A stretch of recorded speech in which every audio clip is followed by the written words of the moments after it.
My husband went to prison, so you need to raise my kids. Somebody stop me. Hey there, Mr. Redder here. And the spicy one, me. Welcome back to another episode of Reddit Podcast Stories. Our first story we'll be reading today.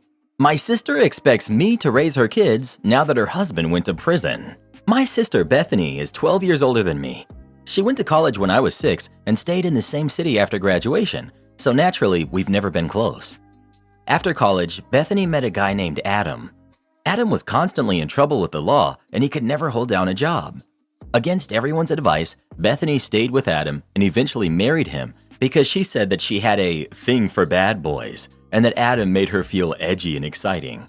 Bethany and Adam have 4 kids, my 7-year-old niece, Amelia, 3-year-old twin nephews, Jack and Nico, and the youngest niece, Ray, who just turned 2. Well, almost immediately after Ray was born, Adam was charged with a serious crime, and he will be, at minimum, spending the next 6 years in prison. My parents are in their 60s. They said it was easy to help when Ray and the twins were babies, but now that they're toddlers and can outrun them, forget it. For that reason, they're asking me to begin taking care of my nieces and nephews since I work from home.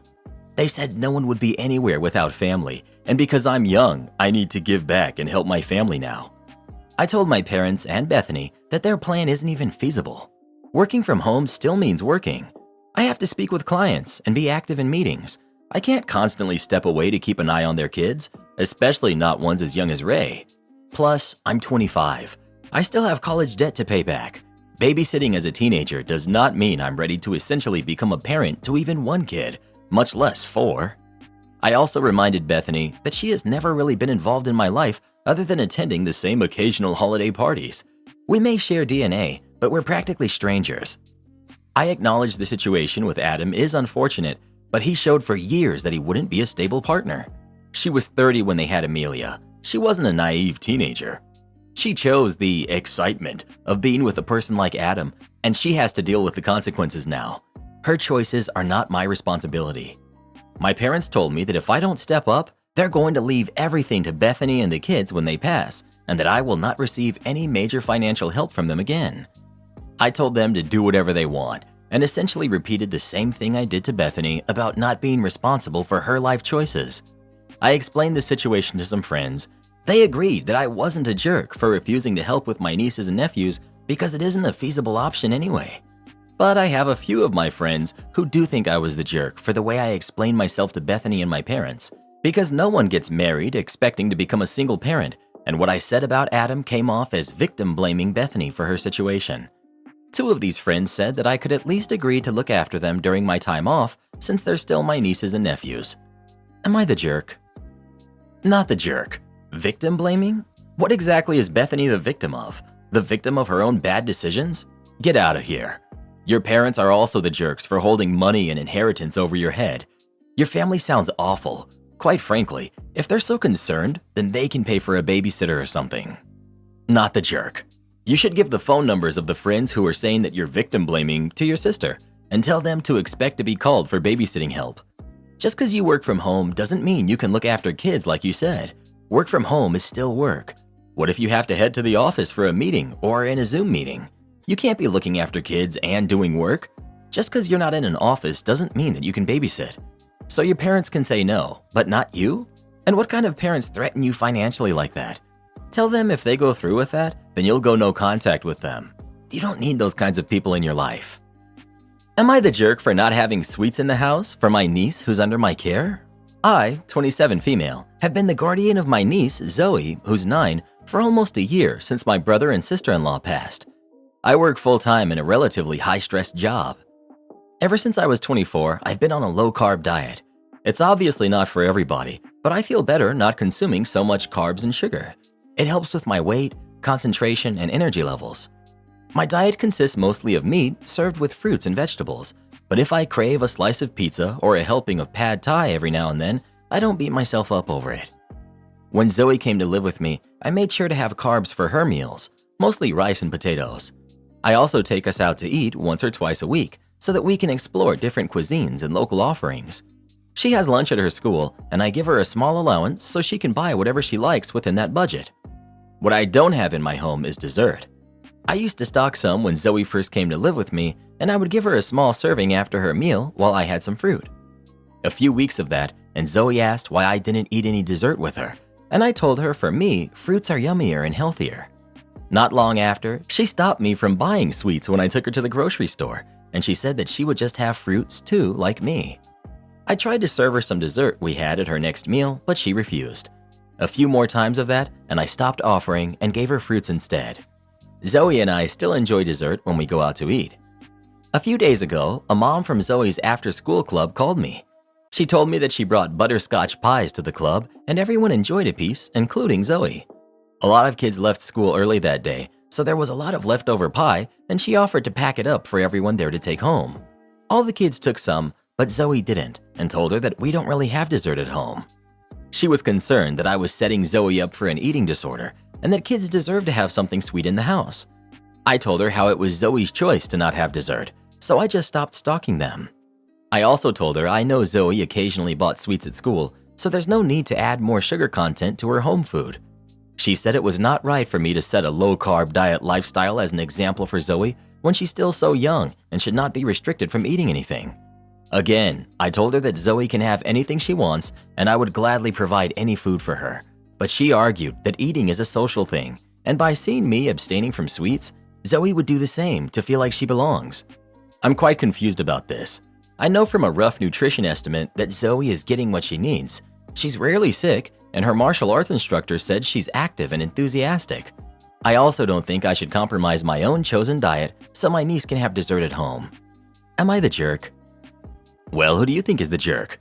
OP or the friend's mom? Please let us know.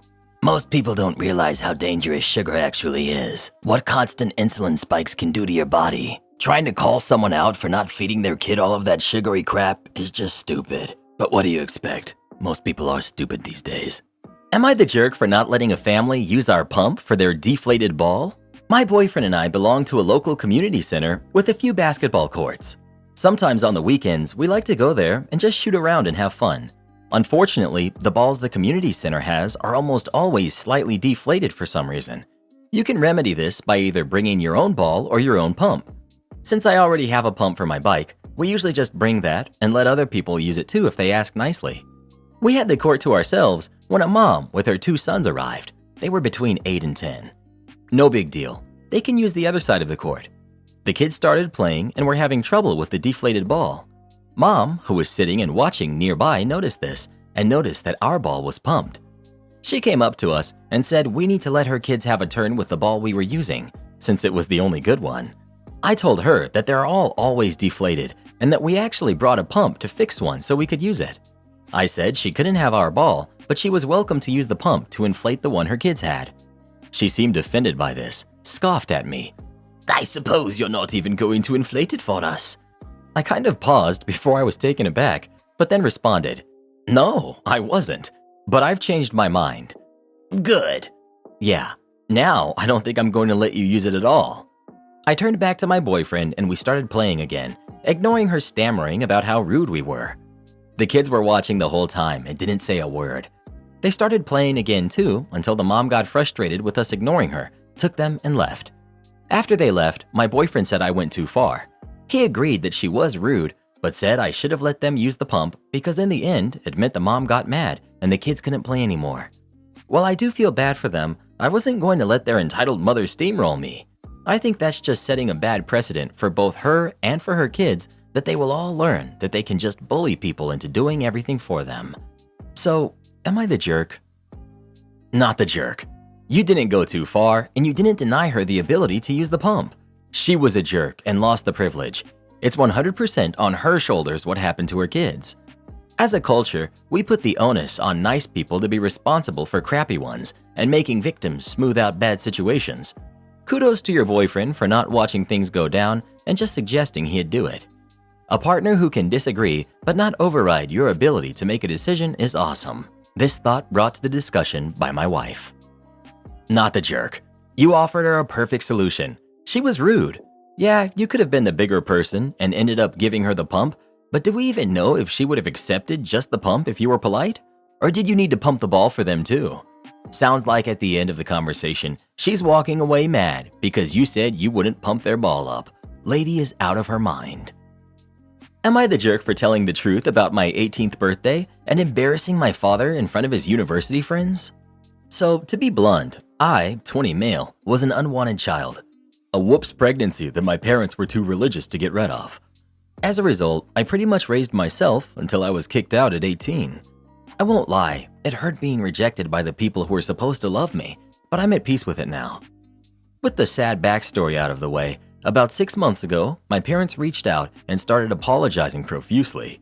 I wasn't sure about getting back in contact, but they seemed genuine, so I tentatively went ahead. Things were going well until they invited me to meet up in person. I showed up at the restaurant expecting a quiet dinner and a heart-to-heart. Instead, I found out that my father's fraternity had rented out the whole darn place for a 25-year reunion. He met me at the door and told me to act like we were a happy family in front of his old friends. I, being as hungry as I was at this point, made a beeline for the buffet. He promised me dinner, and by God, I was going to have it. I tried to blend into the background until I got to chatting with some other folks my age. My father's friends' kids, I assume. They started talking about their parents, and I nodded and smiled along.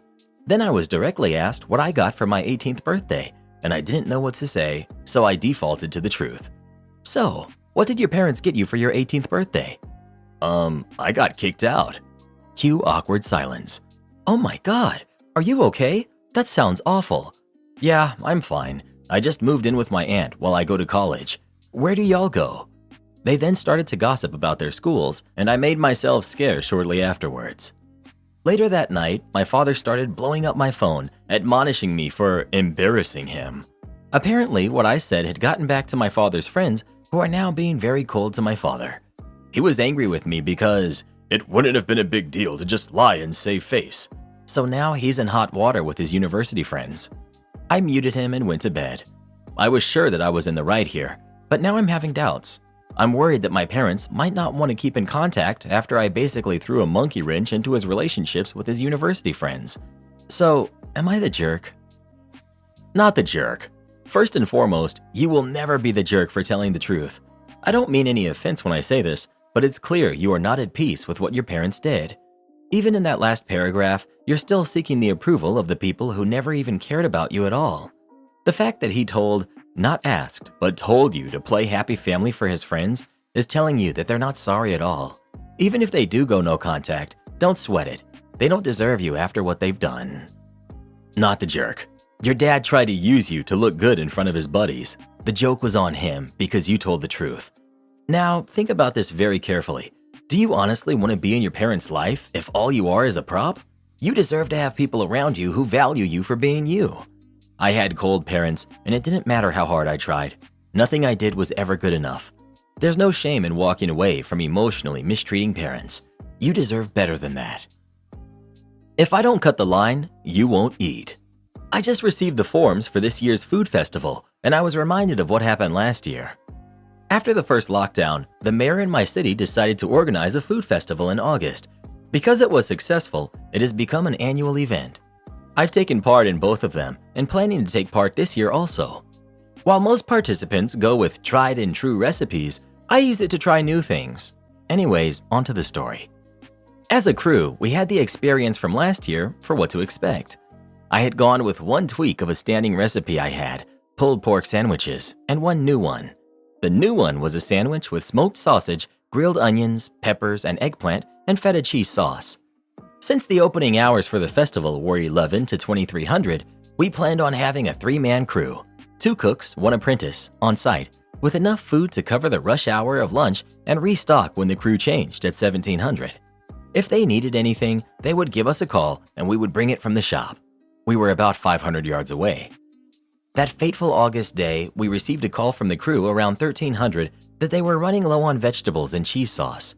Apparently, a cruise ship had anchored outside of the city's port and had debarked most of their passengers for 12 hours in the city, and most of them hit the food festival. So I grab a portable fridge, load it with vegetables and sauce, and I head to the stand. Having a pass, I move fast through the entrance, and I catch some glares. As I stepped inside the food court, I noticed that almost every stand had a huge line in front of them. As I moved past our line to reach the stand's door, I hear people shouting, "Hey, where are you going?" and "Get back in line." I'm almost to the door when somebody grabs my shoulder. I turn around to see a gray-headed older man dressed in a classic tourist attire, light yellow shirt, khaki shorts, white socks and sandals, and a hat. Tourist still holding my shoulder. "You can't cut the line like this. People are waiting." Me. "First, remove your hand from me. Second, I need to cut the line." Tourist. "No, you need to get back in line." At that point, one of my cooks is almost hanging over the counter, waiting for the ingredients, and I'm starting to lose my temper, but I give it one more try. I need to go in there to tourist, who's now red in the face and shouting, "No, you need to get back in line and wait for your food. Young people these days." Well, that was it for trying. Now for my inner Neanderthal. Me, forcibly removing his hand from my shoulder. "Me, not cut line. You no eat." He looked at me shocked, when finally my cook shouted, "Hey boss, can I have the stuff now?" I handed him the fridge and told him not to sell to that guy. My cook's reply, "I know better than to feed wild animals." Boss punished me by reducing my hours, but didn't tell the other boss. I was working remotely for a staffing agency, organizing and managing events. When I was initially hired on, it was due to the fact that 3 employees were quitting. They all seemed to be leaving amicably to pursue other ventures, so I didn't think anything of it. They had hired myself and one other person to replace them, and everything was going fine. Over time, I started to notice little things here and there, like issues due to miscommunication between the owners, a married couple, and a heavy workload. A few months in, I was assaulted and had been injured pretty badly. It was really difficult, obviously, but I worked remotely, so I was still able to work. I told my bosses I had an emergency and was injured and needed to take time off. Almost immediately, one of the owners called and left an angry-sounding voicemail. I called him back and ended up having to tell him that I had been assaulted and went to the hospital and all of that. He seemed sympathetic, but near the end of the conversation, he noted that I was supposed to be managing an event that weekend, Friday through Sunday, and that they had no one else to manage it. He didn't do any of that, but his wife did. However, we always had at least 5 events we were organizing and managing at a time. I was afraid I would get fired, so I ended up having to work that weekend. It wasn't so bad, but I was in an incredible amount of pain, and due to my injuries, the doctor said they couldn't prescribe me any strong pain medication due to complications that may arise. I worked that weekend and pushed through. Shortly after that, they fired another employee and gave me her workload. Then they chose me to do a very long-running, 2-month-plus event taking place in 2 different time zones. They initially decided the event would be split between myself and another employee. She was pregnant, it matters for context, due to the size of the program.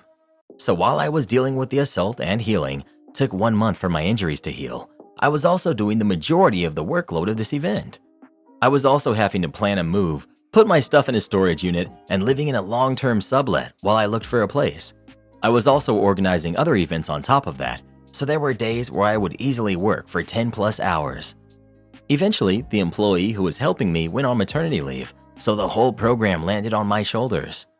One day I got reprimanded for working overtime. I explained that the workload was heavy, and since I was managing events in 2 time zones, I was having to wake up super early in the morning, 4 a.m., work during the day, take a long lunch, work some more, then wrap up the other event, which ended in the evening, 10:30 to 11 p.m. They basically told me I needed to manage my time better. Well, I was not doing well mentally or physically, so my cognitive abilities weren't the best.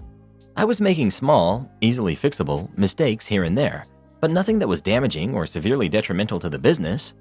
There were days I would just sit there crying at my desk. It was awful. Another employee had also been reprimanded for working overtime, and she was as swamped as I was. Eventually, one of my bosses emailed me and said I was still working too much overtime, and that he wanted me to work only 5 hours on days where I wasn't managing the big event. I was relieved, honestly. I was looking forward to having more time for myself so I could heal. I made sure to email him back to confirm the non-show management days he wanted me to work 5 hours for the following week. Well, he didn't tell his wife, the other owner, about my new hours, and she had a tendency to ramble about stuff during meetings, making them last way longer than they needed to be.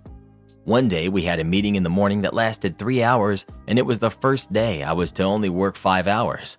I didn't even need to be in that meeting, but they forced me to stay and would get irritated if they knew myself or other employees were quietly working while listening to the meeting. After that meeting, the wife sends me messages asking the progress of some things I was working on. She then added more things for me to do. The back and forth with her took about 20 minutes. I told her that I knew I wouldn't have enough time to finish those things that day because I only had a little over an hour and a half to complete the other tasks I'd already been assigned. She had no idea what I was talking about, so I told her that her husband had reduced my hours on non-management days and forwarded her our email exchange where he confirmed I was only to work 5 hours that day. She got an attitude with me and said, "Well, these are high priority things and we need you to work on them. You can go ahead and work longer today." I told her I couldn't because I had confirmed a week prior and had made arrangements and was not going to be able to work. So once I hit my 5 hours, I clocked out and put my phone on Do Not Disturb, ignoring all of the messages she was sending me. She ended up having to work on all of the tasks she had given me, late into the night. I continued to follow the new schedule, and they just dumped my workload onto other employees or had to do it themselves. I eventually got fired because they said that was basically the last straw, but I was so relieved and also got unemployment benefits, even though they tried to fight it. Am I the jerk for telling my stepsister that no one cares about her wedding after she wouldn't stop comparing it to mine? I, 23 female, have a stepsister, Maggie, who's 27, whose mother, Miranda, is married to my dad. I grew up mainly with my mother and stepfather, so didn't see Miranda or Maggie that often. Also, Maggie and Miranda have a massive chip on their shoulders about my dad's extended family, so they stopped coming to most group things, and I spent a lot of time staying with my grandparents during holidays, so I saw them even less. For various reasons, most of my dad's family has converged in the same area over the last couple of years, so we see each other more often. Maggie got married last year, and I'm getting married this summer. The weddings are not close together and not comparable in terms of venue, size, aesthetic, literally anything, but that hasn't stopped Maggie from comparing them incessantly. She's annoyed that my dad offered to pay for mine. I refused, but didn't for hers. She's mad that I'm wearing heirloom jewelry for my wedding that she wasn't offered. She's mad that extended family will be attending my wedding when they didn't attend hers. She has gone so far as to say that she should have married my fiancé since she's closer in age to him, and they skipped her. She believes my marriage was arranged. It seems to boil down to that she didn't get the wedding she wanted, and she's still bitter about it. About a week ago, the family, a bunch of us, we had dinner together. The subject of a family member came up and their accommodation for the wedding, and Maggie chimed in to say how nice it was that they were able to make it to mine because they were too busy to come to hers. No one acknowledged what she had said, so she started to talk about the excuse they had given at a stupidly loud volume so that everyone had to listen. I'm not a confrontational person, but a mix of wine and exhaustion took over, and I said, "No one cared about your wedding a year ago, and they're not going to start today, so just please spare us." There was an awkward silence until everyone moved on, but Maggie started crying and quietly left the table and eventually went home. My dad says she's too humiliated to talk to anyone and probably won't come to the wedding. My dad is pressuring me to apologize because Miranda is giving him a hard time, as is Maggie. He says I knew how much it hurt Maggie that a lot of the family was not part of her wedding, and while she has taken it too far, I went for the jugular and I didn't need to because she wasn't disparaging to me. She was just inappropriately expressing bottled up feelings. To me, it felt like she was using my important life event to draw attention to herself, which felt unfair and mean-spirited, which is why I reacted the way I did. That said, it seems like she's not brushing off my comment as easily as I did hers, so I'm wondering if I took it too far. Not the jerk. I understand why she would be upset if people did not attend her wedding, but to keep bringing it up is just too much. I'm confused about why she thought it was okay to bring up her wedding while the family was discussing OP's wedding. Then she wants to be shocked when OP finally claps back. Not the jerk. She's angry that her stepfather's extended family wasn't excited about her wedding? I assume her mother also has a family. You also said neither of them go to family events on your dad's side often. Why does she want people she doesn't have in her life at her special day? I'm getting married fairly soon and chose to only invite people who have made an effort to be in my life. My half-sister is demanding to work for my family business. My mom passed when I was 4. I have 2 older brothers who were 6 and 7 when she passed. Our dad remarried just after my 9th birthday and had 2 kids with his second wife. My brothers and I are 28, 30, and 31 now, and my half-sister recently turned 15. My brothers and I work with our mom's parents. She set up a restaurant with them before she had us, and our grandparents have told us we'll be the owners eventually. As it is, we make decisions like owners. My half-sister is obsessed with being a chef. She watches all the cooking shows and wants to be famous. Recently, she started asking if she can work at the restaurant and start to get to know the family business. She said she'd love to take over as head chef one day, and her mom could be head waitress. My brothers told her she was getting way too carried away, but she got all excited. She ended up talking to our dad about working for us. He said he was okay with it as long as we were. We're not. When it comes down to it, this is a business our mom started with her parents for us to take over someday, for our family, and none of us believe she would want our dad's second wife or our half-siblings who are nothing to her working there and taking such a huge place in it. We know our grandparents aren't comfortable with it either. I'm the most gentle out of us three, so I told her she couldn't work for us. I encouraged her to find somewhere else to work instead. She asked me why, and I told her it was a decision made by those of us who owned and ran the business. She asked me how it could be a family business if we don't allow family to work there, then said how her mom should have been asked a long time ago. I told her that wouldn't make sense since her mom isn't related to my grandparents, the owners, and that ultimately it's my mom's legacy for her kids and how we're trying to honor that.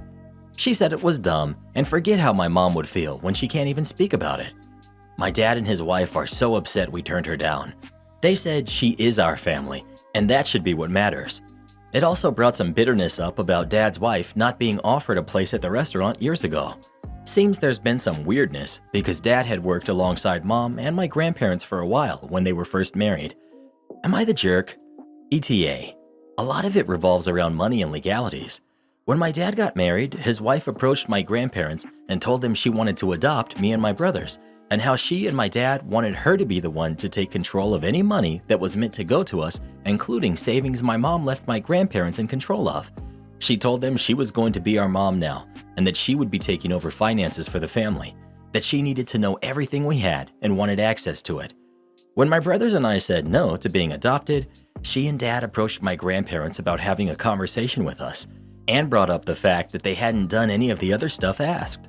She told them she was not comfortable with our photo being in the restaurant and said they needed to take it down.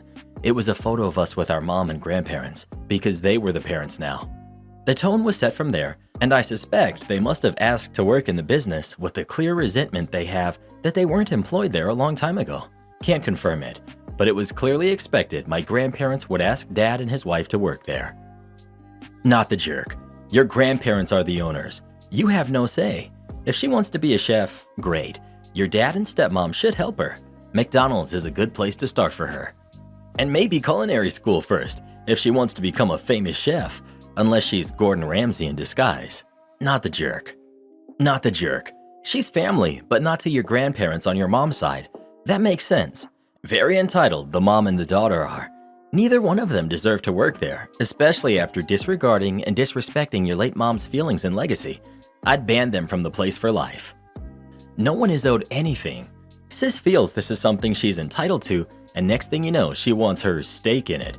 This isn't her family's business, and neither she or her mother belong working there in any capacity whatsoever. Grandparents and siblings all agree, case closed. I can somewhat see why your half-sister is upset, but also not because of the entitlement of her, and more so her mom is clearly strong. OP, the fact that your maternal grandparents aren't comfortable could be significant on a number of levels.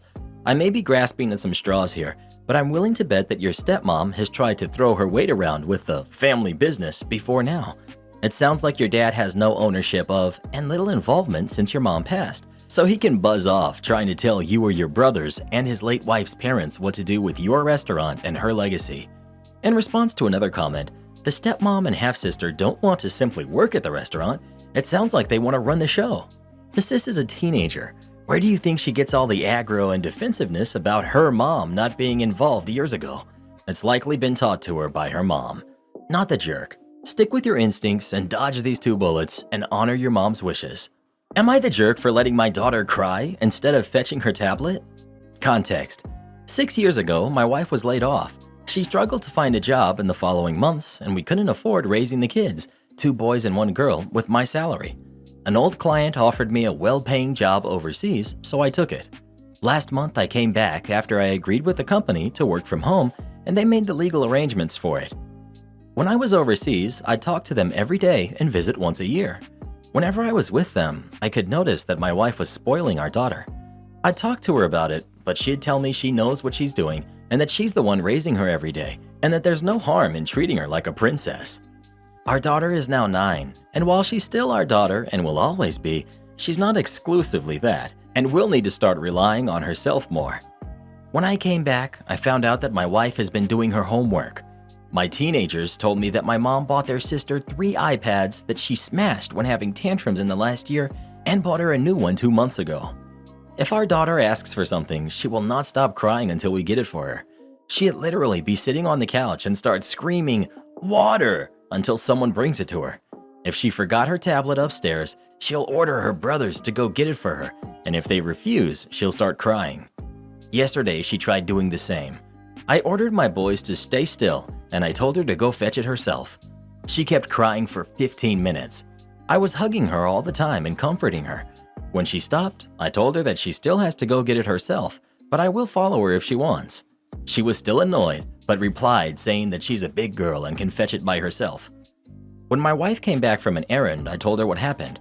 Instead of supporting me, she was angry at me for letting her cry and told me that I was a jerk who preferred to let his daughter cry for 15 minutes instead of taking 30 seconds to help her. I didn't expect that reaction from her. I told her that she's ruining our daughter, and if we keep treating her like that, we will raise a pathetic person who can't rely on themselves for the simplest thing.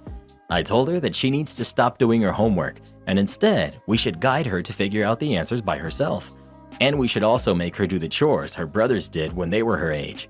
She replied that I was welcome to keep being a jerk to our daughter, but she'll keep treating her nicely. She warned me to not cry or feel guilty when my daughter grows up and wants nothing to do with me. The last thing I want is for my daughter to despise me, but at the same time, I want her to grow up to be a strong, independent woman. We aren't going to be with her for the rest of her life, and even if we were, it's important for every adult to be able to fend for themselves. Hold her and comfort her while she cried because she couldn't be bothered to go upstairs to retrieve her iPad at 9 years old? Are you serious? This girl needs a real shift in reality. OP needs to stop with that immediately, although he is not the jerk as he understands just how bad it is and has the right idea. OP's wife is a jerk though. She sure doesn't mind treating her daughter better than the boys, as if that's not going to push them away, like she called out OP on the way he wants to treat his daughter. If you can, OP, please intervene, get help, something.